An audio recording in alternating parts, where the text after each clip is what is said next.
Hallo und herzlich willkommen bei Funkelfaden. Heute zeige ich dir, wie du aus ganz einfachen Mitteln eine Anti-Mückenkerze selber machen kannst. So eine Kerze in der Blechdose ist dann ideal für die Outdoor-Saison. Du kannst sie dann wunderbar auf Balkon, Terrasse oder im Garten nutzen. Alles, was du dafür brauchst, sind Kerzenreste, eine alte Blechdose, die du ausgewaschen hast, und ein Docht oder ein selbstgemachter Docht aus einer Baumwollkordel. Außerdem nutze ich hier eine Schere, ein Essstäbchen oder ein anderes Stück Holz zur Befestigung des Dochtes und Zitronellaöl. Zitronellaöl ist ein ätherisches Öl aus Zitronengras und man bekommt es in Naturkosmetikläden, aber auch online. Den Link dazu findest du in der Infobox. Für die Dekoration der Kerze benutze ich später dann auch noch Stoffreste. Dem Zitronellaöl wird zugeschrieben, dass es gegen Mücken wirkt. Das heißt, dass der Duft die kleinen Plagegeister abhält. Und wenn man das Zitronellaöl öffnet, ist einem dieser Duft auch bekannt. Er ist in ganz vielen Mückenmitteln, die man kauft, zum Beispiel Kerzen oder auch Anti-Mücken-Sprays. Beim Verwenden des Zitronellaöls solltest du aber auf jeden Fall aufpassen, dass es nicht so in konzentrierter Form auf deine Haut kommt. Ich habe jetzt hier meine Blechdose und an der befestige ich jetzt den Docht. Das heißt, ich knote den Docht oben um meinen Holzspieß und klebe ihn mit einem Tropfen Heißkleber unten fest.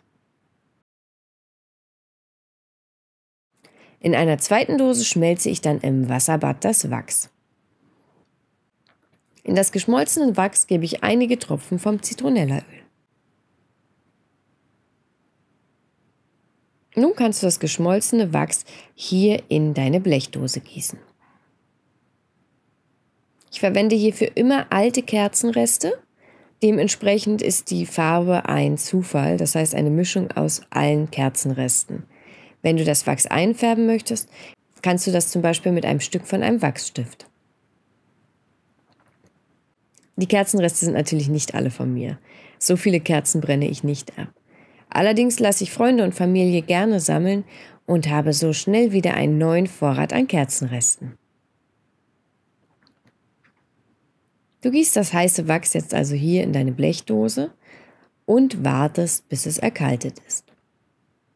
Ganz wichtig, hebe dir auf jeden Fall noch ein bisschen von deinem Wachs auf, denn wenn die Kerze erkaltet, zieht sie sich nach innen und du musst noch einmal Wachs nachgießen. Meine Kerze ist nun etwa 12 Stunden erkaltet und ich gieße oben noch einmal ein wenig Wachs nach. Der Zitronella-Duft ist auch bei der kalten Kerze sehr intensiv.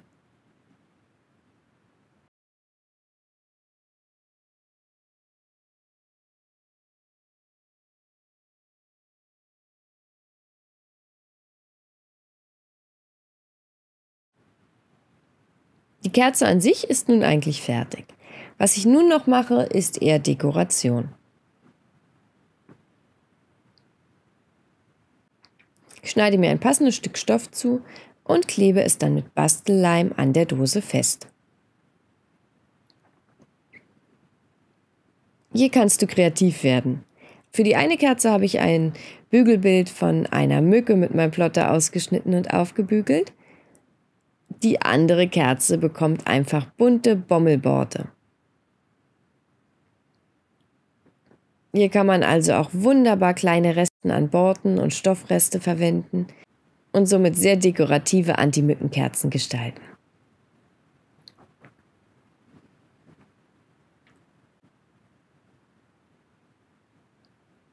Und schon ist deine dekorative Anti-Mückenkerze fertig. Ich hoffe, die kleine Anleitung hat dir gefallen und die Kerze hält auch wirklich die Mücken ein wenig fern. Ich freue mich auf jeden Fall sehr, wenn du dem Kanal folgst, die Glocke aktivierst und beim nächsten Mal wieder mit dabei bist. Bis dann!